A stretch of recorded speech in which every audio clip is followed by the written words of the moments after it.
Assalamualaikum warahmatullahi wabarakatuh. Yang terhormat kepada Profesor Dr. Bambang Sujanarko MM dan Bapak Dr. Andes Alex Harijanto MSI. Di sini saya Merikan Tekus Mewardani dengan NIM 21021010255 dari program studi Pendidikan Fisika kelas A.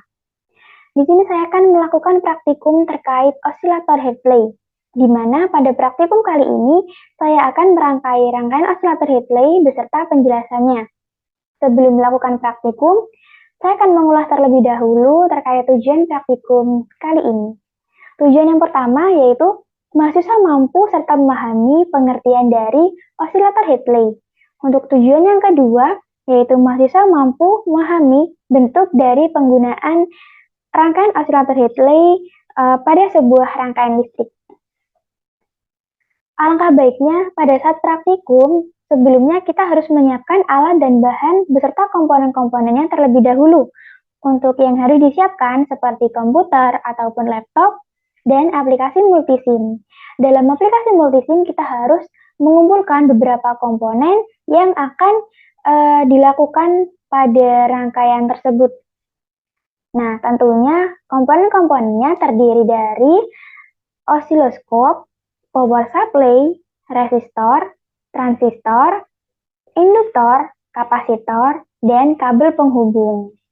Nah, untuk langkah kerja yang pertama, kita buka aplikasi multisim terlebih dahulu, kemudian kita kumpulkan komponen-komponen yang dibutuhkan pada saat praktikum. Setelah itu, kita menghubungkan antara komponen satu dengan yang lainnya agar terbentuk sebuah rangkaian yang nantinya akan terbentuk sebagai rangkaian osilator Hadley. Nah, setelah kita merangkainya, lalu kita nyalakan osiloskop agar terdapat gelombang yang muncul yang dihasilkan oleh rangkaian osilator Hadley itu sendiri. Seperti itu. Langsung saja pada langkah yang pertama kita buka aplikasi multisim, kemudian kita menyiapkan komponen-komponen dan merangkainya.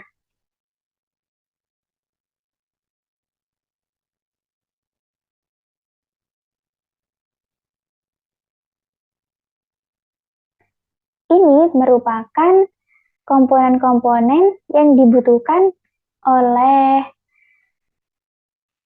rangkaian osilator Hadley.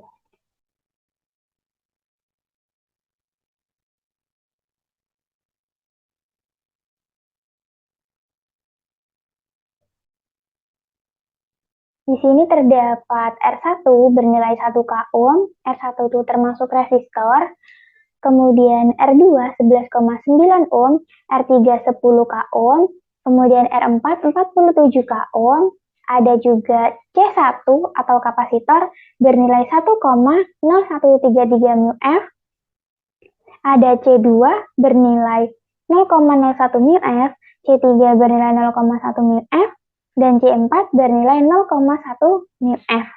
Kemudian ada juga L1, di sini bernilai 20 mH, L2-nya bernilai 5 mH. Dan ada juga V1 bernilai 12 volt. Ini juga ada ground. Nah, di sini ada osiloskop.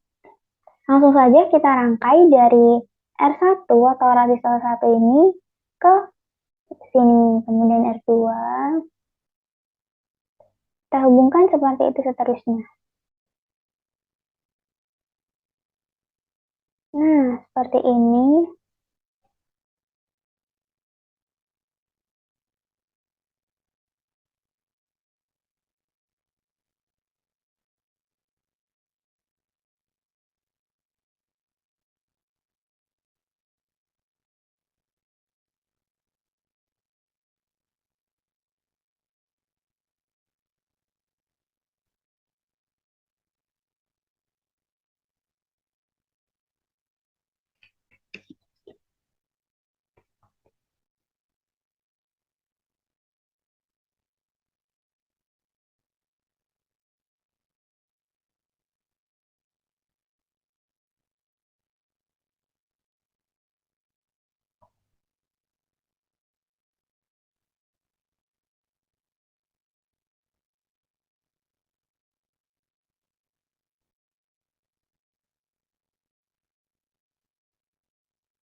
Kemudian C4 kita hubungkan ke sini. Nah, setelah rangkaian ini semua terhubung, jangan lupa kita harus memastikan bahwa rangkaian memang benar-benar sudah terhubung semua. Karena jika tidak, maka gelombang yang terdapat pada osiloskop ini tidak akan muncul dan tidak akan stabil. Ada ground yang belum terhubung. Nah, seperti ini. Sudah selesai, jadi kita hubungkan osiloskop yang A positif, kita tarik ke sini. Kemudian yang A negatif, kita hubungkan ke sini. Jika rangkaian telah terhubung semua dengan baik, maka kita klik osiloskopnya sebanyak 2 kali. Klik-klik seperti itu.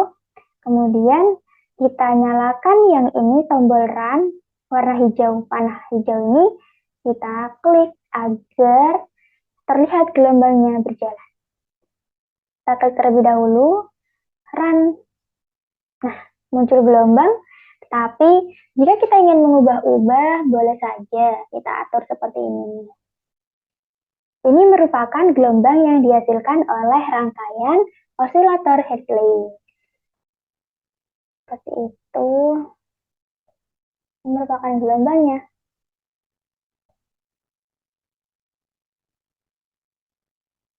Dimana di sini bisa diubah-ubah dari tim base, dari channel A, dari channel B, ini coba kita ubah agar gelombangnya muncul dengan stabil.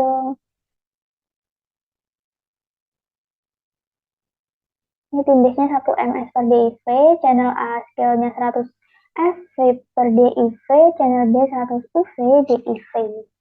Seperti itu. Nah, jadi di mana osilator sendiri itu memiliki pengertian, yaitu suatu rangkaian elektronika yang menghasilkan sejumlah getaran atau sinyal listrik secara periodik dengan amplitude yang konstan. Gelombang sinyal yang dihasilkan ada yang berbentuk gelombang sinus atau sinusoid wave, gelombang kotak atau spool wave, dan gelombang gigi gergaji atau sawtooth wave. Pada dasarnya, sinyal arus searah atau DC dari pencatu daya atau power supply ini dikonversikan oleh rangkaian osilator yang menjadi sinyal arus bolak-balik atau AC, sehingga menghasilkan sinyal listrik yang periodik dengan amplitude yang konstan. Nah, ada 3 istilah yang berkaitan dengan rangkaian osilator sendiri. Terdiri dari periodik, ada amplitudo, dan juga ada frekuensi. Juga penggolongan osilator itu dapat digolongkan menjadi 3 karakteristik frekuensi keluaran yang dihasilkan, seperti osilator frekuensi rendah, osilator audio, maupun osilator frekuensi radio. Osilator Hartley sendiri itu merupakan rangkaian penguat LC yang menggunakan sepasang induktor dan sebuah kapasitor untuk membentuk feedback regeneratif yang dibutuhkan untuk osilasi, seperti yang terdapat pada aplikasi multisim ini. Jadi seperti itu. Nah, untuk rangkaian osilator sendiri, osilator Hartley ini sendiri, kita dapat menjelaskan selain itu.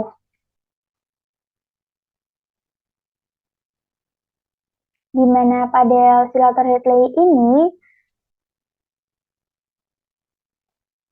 yang merupakan perangkat yang menghasilkan keluaran osilasi atau sinusoidal. Nah, osilator Hartley ini terdiri dari amplifier yang terhubung ke sirkuit osilasi, juga disebut sebagai sirkuit LC atau sirkuit tangki. Nah, fungsi dari tangki ini sendiri yaitu untuk menyetel frekuensi tertentu.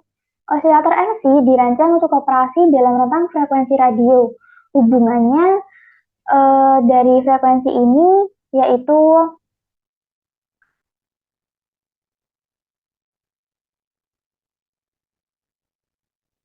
osilator LC ini dirancang untuk beroperasi dalam rentang frekuensi radio, induktansinya akan dalam radio Henry. Nah, namun mereka juga dapat dirancang untuk menghasilkan osilasi dalam rentang frekuensi audio rendah. seperti itu. Tetapi untuk operasi frekuensi rendah, induktor yang digunakan akan sangat besar nilainya, yaitu kisaran milihenry. Dan karenanya sangat besar dalam ukuran fisik.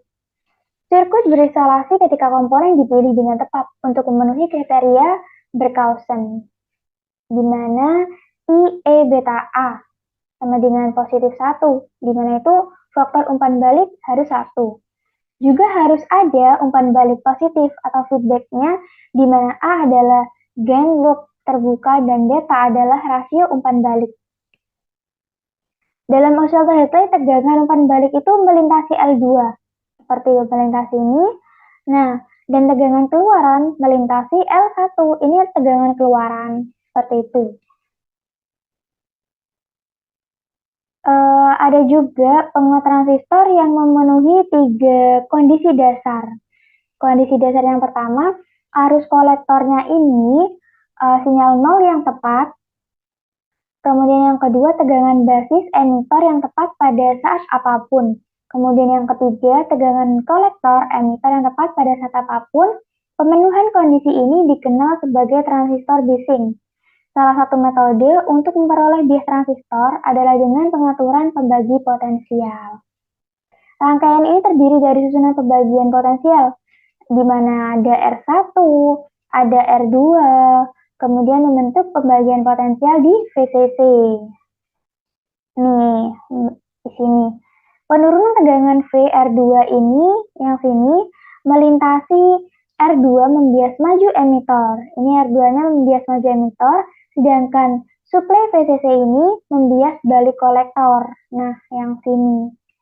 Nilai IC dan VC ini memberikan titik, juga disebut titik operasional, atau disebut titik kerja. Disebut titik operasi karena variasi IC dan VCE terjadi di sekitar titik ini.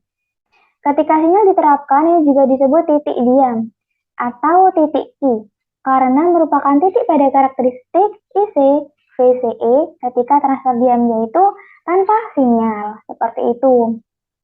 Nah, osilator Hartley ini umumnya digunakan dalam aplikasi osilator frekuensi radio atau RF, dan rentang frekuensi yang disarankan adalah dari 20 kHz hingga 30 MHz, seperti itu.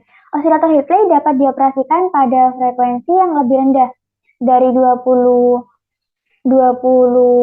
kHz, tetapi frekuensi yang lebih rendah ini nilai induktor harus tinggi, seperti itu.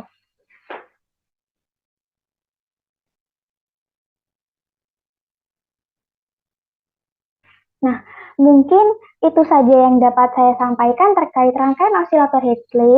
Semoga bermanfaat bagi kalian semua. Terima kasih. Wassalamualaikum warahmatullahi wabarakatuh.